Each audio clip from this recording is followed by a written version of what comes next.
Now, one thing I'm gonna leave on this lesson, like the biggest come up you got is not getting your vengeance, it's not getting your clap back.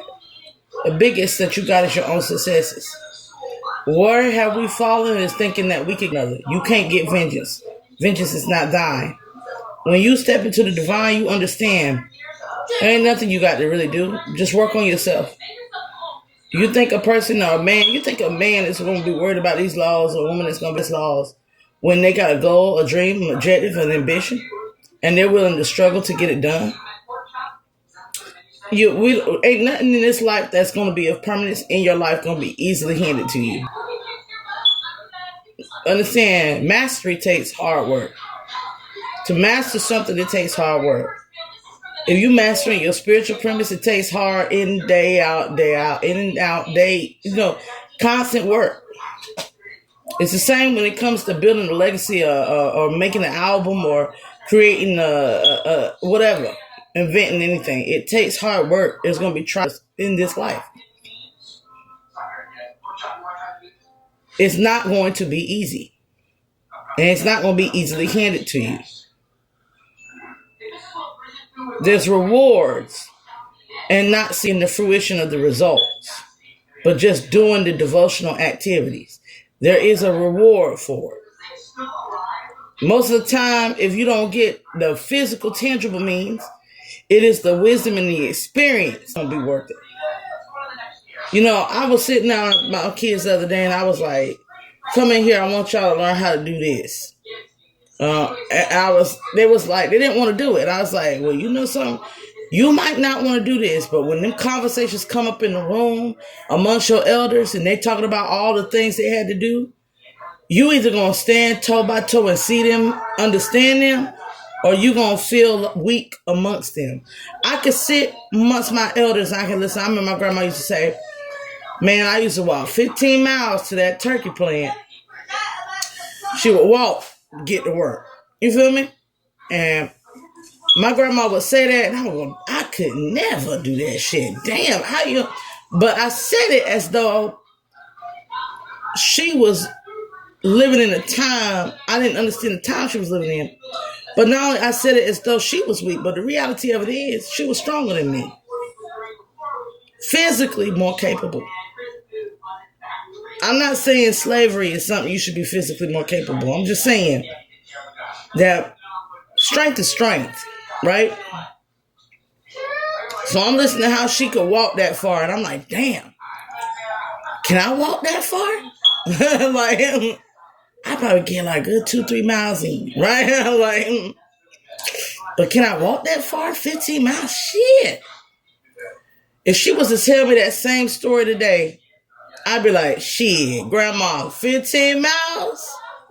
Man, try walking across state lines. Like, I done walk counties. I'm a woman. I done put my feet to the pavement. I done walked 20 plus miles after being in the hospital. Like, I'm like, grandma, I understand you, but the thing that got me the most was when I got to where I was going, bro. And I looked at how far I had gotten to.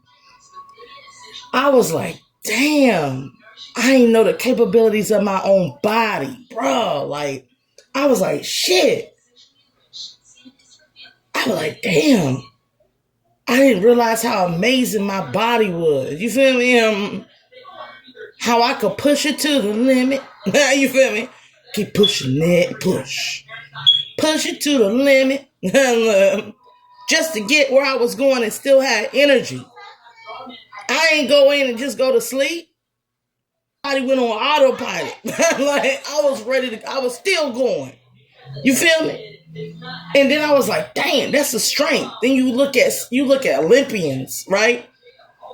That girl running that mile and you go, dang. All this time I'm looking at them as though they were mythological. It's just they put the work in for a goal. And I had to put the work in for survival. That's the only thing that's different between me and them Olympics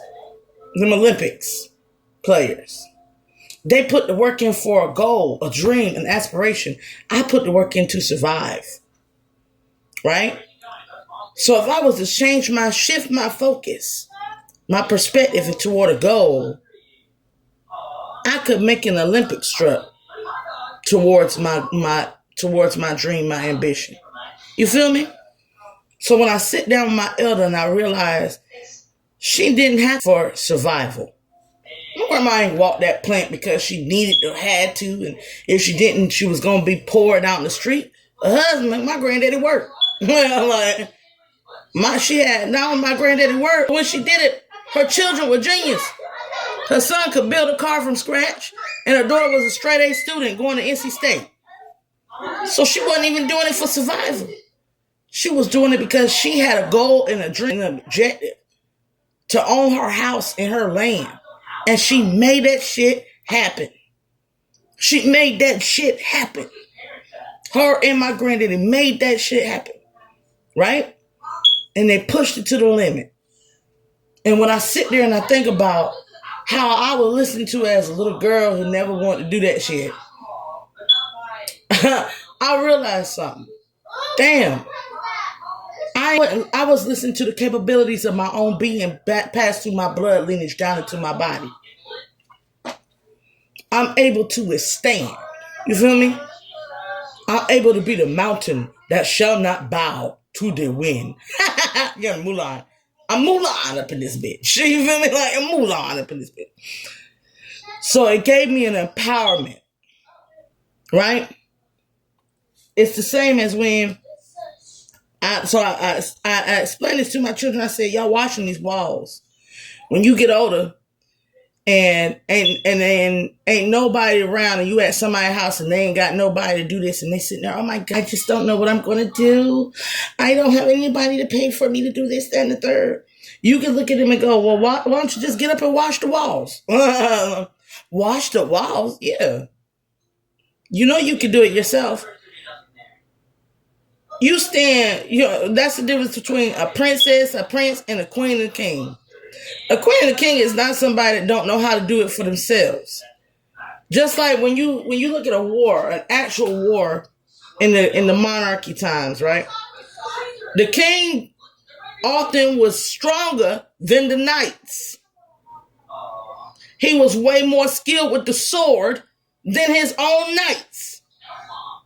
His knights was trained to only be skilled in battle. But the king is always trained to be skilled in the diplomacy, the delegation, and the action of battle. Right? The king always got more skill than his own people and the people he put in charge. Because if he did not have more intelligence and knowledge of being a king or a queen, then he could easily be overcome by the suggestions of people who know more than him or her. I'm talking about pharaonics. You feel me?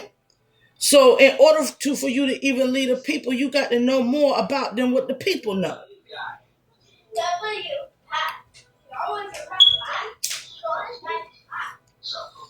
That when you sit amongst kings and queens, you're sitting amongst likeness.